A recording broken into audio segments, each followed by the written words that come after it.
Hi friends, ഷെഫീസ് dream വേൾഡിലേക്ക് സ്വാഗതം.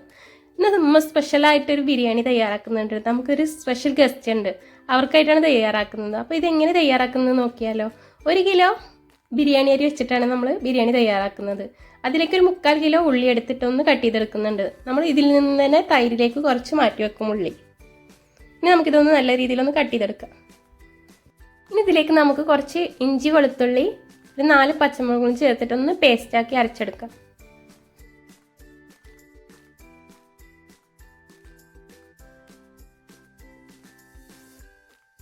ഇനി നമുക്ക് ബീഫ് ഒന്ന് വേവിച്ചെടുക്കാം. അതിനായിട്ടൊരു കുക്കർ എടുത്തിട്ടുണ്ട്. ഇനി ഇതിലേക്ക് നമുക്കൊരു 1.5 കിലോ ബീഫാണ് വെച്ചിട്ടാണ് ചെയ്യുന്നത്. അപ്പോൾ ഈ ബീഫ് ഇതിലേക്ക് ചേർത്ത് കൊടുക്കാം. ഇനി നമുക്കിതിലേക്ക് കുറച്ച് മസാലകൾ കൂടി ചേർത്ത് കൊടുക്കാനുണ്ട്. 1 ടീസ്പൂൺ മല്ലിപ്പൊടി, 1/4 ടീസ്പൂൺ മഞ്ഞൾപ്പൊടി, 1 ടീസ്പൂൺ മുളക് പൊടി, ആവശ്യത്തിന് ഉപ്പ്, പിന്നെ നമ്മൾ നേരത്തെ തയ്യാറാക്കി അരച്ച് വെച്ച അരപ്പിൽ നിന്നും ഒരു 1.5 ടീസ്പൂൺ ചേർത്ത് കൊടുത്ത് ഇതൊന്ന് വേവിച്ചെടുക്കാം.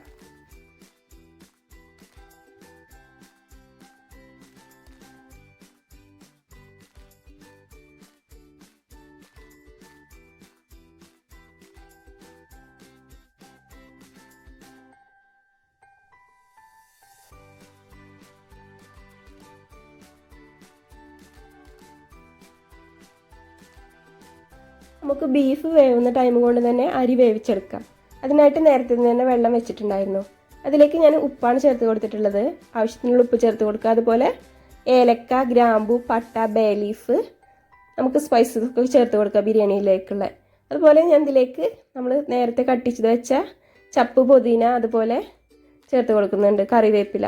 അതുപോലെ ക്യാരറ്റ് ചേർത്ത് കൊടുക്കുന്നുണ്ട്. ഞാനിവിടെ ആർഭാടൊന്നും കാണിച്ചിട്ടില്ല, ക്യാരറ്റ് ചേർത്തിട്ടില്ല, നമ്മൾ വാങ്ങിച്ചിട്ടുണ്ടായിരുന്നില്ല, മറന്നതാണ്. അപ്പോൾ നിങ്ങളുടെ കയ്യിൽ അതുണ്ടെങ്കിൽ അത് കൂടി ചേർത്ത് കൊടുത്തോട്ടോ. എന്നിട്ട് നമുക്കിതൊന്ന് തിളച്ച് വരുമ്പോൾ നമുക്കിതിലേക്ക് കുറച്ച് ഓയിലോ വിനാഗറോ ചേർത്ത് കൊടുത്തിട്ട് അരി ചേർത്ത് ഒന്ന് വേവിച്ചെടുക്കുക. ഓയിലോ വിനാഗറോ ചേർത്താൽ നമുക്ക് അരി തമ്മിൽ ഒട്ടിപ്പിടിക്കില്ല. അപ്പോൾ നമ്മുടെ ഗസ്റ്റ് മറ്റാരല്ല, അനിയത്തി കേട്ടോ. അവൾ ആകെ വരുന്നത് ഫുഡ് അടിക്കാനും അതുപോലെ ഉറങ്ങാനാണ്. അവൾ നേരത്തെ പറഞ്ഞിട്ടുണ്ടായിരുന്നത് ഫുഡ് റെഡിയാക്കി വെക്കാൻ. അപ്പോൾ നമുക്ക് അരി തിളപ്പിക്കാനുള്ള വെള്ളം ഇവിടെ തിളച്ച് കിട്ടിയിട്ടുണ്ട്. നമുക്കിതിലേക്ക് അരി ചേർത്തിട്ട് നമുക്ക് അരി ഒന്ന് വേവിച്ച് മാറ്റി വെക്കാം. ഇനി നമുക്ക് ബിരിയാണിയിലേക്കുള്ള മസാല ഒന്ന് പൊടിച്ചെടുക്കാം. നിങ്ങൾക്ക് തോന്നാറുണ്ട് നമ്മൾ വാങ്ങിക്കുന്ന മസാല വെച്ചിട്ട് ബിരിയാണി വെച്ചാൽ ഒരു ടേസ്റ്റോ മണമൊന്നും കൂടുതൽ കിട്ടാറില്ല കേട്ടോ. നമ്മളിതുപോലെ ചൂടാക്കിയതിന് ശേഷം ഇതൊന്ന് പൊടിച്ചെടുത്ത് ബിരിയാണി തയ്യാറാക്കുകയാണെങ്കിൽ നല്ലൊരു ടേസ്റ്റും മണമൊക്കെയാണ്. നിങ്ങൾക്ക് അങ്ങനെ തോന്നാറുണ്ടോ? ഒന്ന് കമൻറ്റ് ചെയ്യണേ. അപ്പോൾ നമുക്കിതൊന്ന് പൊടിച്ചെടുത്ത് വരാം. ചോറ് ഇവിടെ വെന്ത് കിട്ടിയിട്ടുണ്ട് കേട്ടോ. ഇനി നമുക്കിതൊന്ന് ഊറ്റിയെടുക്കാം. നമ്മൾ ചോറ് വേവിക്കുമ്പോൾ ഉള്ളരി പൊട്ടുക എന്നൊക്കെ പറയും ഞങ്ങളിവിടെ. അതുപോലെ ഉള്ളരി പൊട്ടിയിട്ട് ഒന്ന് വെന്ത് കിട്ടുമ്പോൾ നമുക്കിത് ഊറ്റിയെടുക്കാം. ഓവറായിട്ട് കുക്കായാൽ നമുക്ക് ചോറെല്ലാം പൊട്ടിപ്പോവും ചെയ്യും. അതുപോലെ ബിരിയാണിക്ക് ഒരു ടേസ്റ്റ് ഇട്ടില്ല. ഓവറായിട്ട് വെന്ത് കഴിഞ്ഞാൽ ബിരിയാണിക്ക് ഒരു ടേസ്റ്റ് തോന്നാറില്ല. ഇനി നമുക്കിതൊന്ന് ഊറ്റിയെടുക്കാം.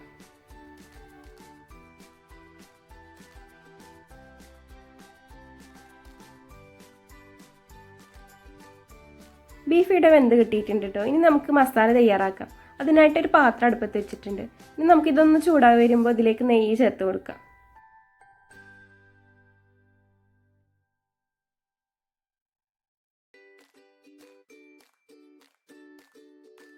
നെയ്യ് ഇവിടെ ചൂടായി കിട്ടിയിട്ടുണ്ട്. ഇനി ഇതിലേക്ക് നമുക്ക് കട്ട് ചെയ്ത് വെച്ച ഉള്ളി ചേർത്ത് കൊടുക്കാം. നമ്മളിവിടെ ഉള്ളി ഒരു 1/4 ഭാഗം മാറ്റി വെച്ചിട്ടുണ്ട് നമുക്ക് തൈരിലേക്ക് ചേർക്കാൻ വേണ്ടിയിട്ട്.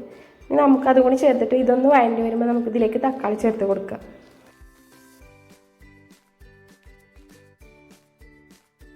ഉള്ളി ഇവിടെ വഴണ്ടി കിട്ടിയിട്ടുണ്ട് കേട്ടോ. ഇനി ഇതിലേക്ക് നമുക്ക് കട്ട് ചെയ്ത് വെച്ച തക്കാളി ചേർത്ത് കൊടുക്കാം.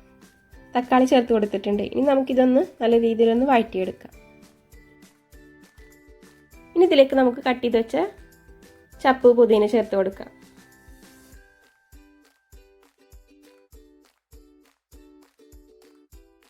ഇനി ഇതിലേക്ക് കുറച്ച് സൺഫ്ലവർ ഓയിൽ ചേർത്ത് കൊടുക്കുന്നുണ്ട് കേട്ടോ. കുറച്ച് നെയ്യ് കുറവുണ്ട്, നമ്മൾ ഓവറായിട്ട് നെയ്യ് ഇട്ടിട്ടില്ല. അപ്പോൾ ഇതിലേക്ക് കുറച്ച് സൺഫ്ലവർ ഓയിലാണ് ചേർത്ത് കൊടുത്തിട്ടുള്ളത്. ഇനി നമുക്കിത് നല്ല രീതിയിലൊന്ന് വഴറ്റിയെടുക്കാം. ഉള്ളിയും തക്കാളിയൊക്കെ നല്ല രീതിയിലൊന്ന് വഴണ്ടി കിട്ടിയിട്ടുണ്ട് കേട്ടോ. ഇനി നമുക്കിതിലേക്ക് നേരത്തെ ചതച്ചതാണ് ചേർത്ത് കൊടുക്കുന്നത്. ഇനി നമുക്കിതിൻ്റെ പച്ചപ്പൊന്ന് മാറുന്ന വരെ ഇതൊന്ന് വഴറ്റിയെടുക്കാം.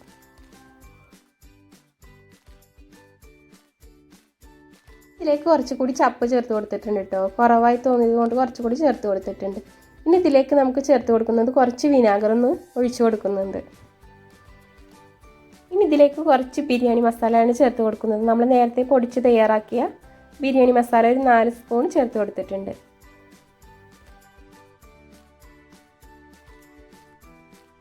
നമുക്കിതിലേക്ക് ബീഫ് ചേർത്ത് കൊടുക്കാം. ബീഫ് ചേർത്തതിന് ശേഷം ഇതിലേക്ക് നമുക്ക് ബീഫ് മസാലയൊക്കെ ഒന്ന് നല്ല രീതിയിലൊന്ന് ഇളക്കിയതിന് ശേഷം നമുക്കിതൊന്നൊരു 10 മിനിറ്റ് അടച്ചു വെച്ചിട്ടൊന്ന് വേവിച്ചെടുക്കാം. നമുക്ക് മസാലയൊക്കെ ബീഫിലൊക്കെ ഒന്ന് പിടിക്കുന്നത് വരെ ഒന്ന് വേവിച്ചെടുക്കാം. മസാലയിലേക്ക് തൈര് ചേർക്കാൻ മറന്നിട്ടുണ്ടായിരുന്നു കേട്ടോ. കുറച്ച് തൈര് കൂടി ചേർത്തിട്ടുണ്ടായിരുന്നു ഉമ്മ. അതും കൂടി ചേർത്തിട്ട് നമുക്കിതൊന്ന് നല്ല രീതിയിലൊന്ന് വേവിച്ചെടുക്കാം. നമ്മളിവിടെ പാത്രം ഒന്ന് മാറ്റിയിട്ടുണ്ട് കേട്ടോ. നമ്മൾ ദം ചെയ്യാൻ അതിൽ കൊള്ളൂല, കാരണം ബീഫും റൈസും പാടെ അതിൽ കൊള്ളൂല. അപ്പോൾ നമ്മൾ വേറെ പാത്രത്തിലേക്ക് മാറ്റിയിട്ടുണ്ട്. ഇനി നമുക്കിതിൽ ദം ചെയ്യാം. നമുക്ക് മസാലയുടെ മുകളിലായിട്ട് റൈസ് ചേർത്ത് കൊടുക്കാം. നമ്മൾ ലെയറായിട്ട് സെറ്റ് ചെയ്യാം കേട്ടോ. നമുക്ക് കുറച്ച് റൈസ് ഇട്ടതിന് ശേഷം ഒന്ന് നിരത്തിയതിന് ശേഷം നമുക്കിതിലേക്ക് കട്ട് ചെയ്ത് വെച്ച ചപ്പ്, പുതിന, അതുപോലെ കുറച്ച് ബിരിയാണി മസാല, പിന്നെ നമ്മൾ നേരത്തെ വറുത്ത് വെച്ചിട്ടുണ്ടായിരുന്നു കേട്ടോ. വീഡിയോൻ്റെ ലെങ്ത്ത് കൂടണ്ട വിചാരിച്ചിട്ട് അണ്ടിപ്പരിപ്പ്, മുന്തിരി നെയ്യിലൊന്ന് വറുത്ത് വെച്ചിട്ടുണ്ടായിരുന്നു. അതും ചേർത്തിട്ട് കുറച്ച് നെയ്യ് ഒഴിച്ചിട്ട് നമുക്ക് അതുപോലെ അടുത്ത ലെയറും അതുപോലെ സെറ്റ് ചെയ്തെടുക്കാം. നമ്മൾ ടേസ്റ്റി ആയിട്ടുള്ള ഉമ്മാരുടെ സ്പെഷ്യൽ കുട്ടൻ ബിരിയാണി ഇവിടെ റെഡി ആയിട്ടുണ്ട് കേട്ടോ.